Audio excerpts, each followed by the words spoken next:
నేను కాబట్టి నిన్ను భరించి నీతో ఉంటా. అదే ఇంకో ఆడదైతే ఒక్క నిమిషం కూడా నీతో ఉండదు. ప్రతి ఇంట్లో ఇదే డైలాగ్ దీని తల్లి. అదేంటో మరి, నేను కాబట్టి నీతో ఉంటున్నాను, వేరేదైతే ఉండదని. వేరే దాన్ని తీసుకొస్తేమో దాన్ని ఉండనివ్వరు మీరు.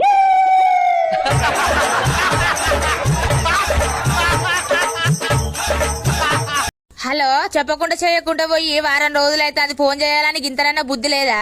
ఇప్పుడు ఎక్కడున్నావు?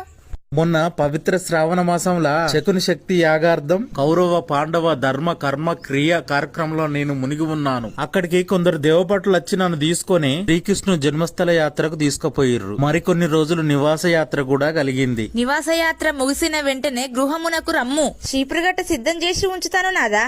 ఆహో, ఏమి భాగ్యం, అటులనే భార్యమ్మని. నాదా, ప్యాకాడద పట్టుకున్నారని సిగ్గన్న లేదా నాదా? అయ్యో హత విధి, 7 దేశాలు ఎక్కడా తిరిగినా కానరాలేదు భార్యమ్మని, సిగ్గు. Hello sir, good morning sir.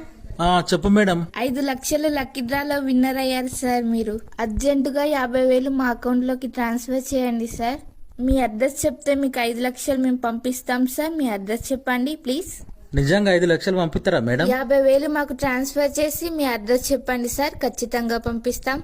సరే మేడం. మీ పేరు చెప్పండి సార్. నా పేరు పెసరకాయ మేడం. మీ ఊరు సార్? ఉసిరికాయ. మీ రోడ్డు సార్? రసగుల్లా గారెల గల్లీ మేడం. మీ ఇల్లు సార్? ఇడ్లీల ఇల్లు.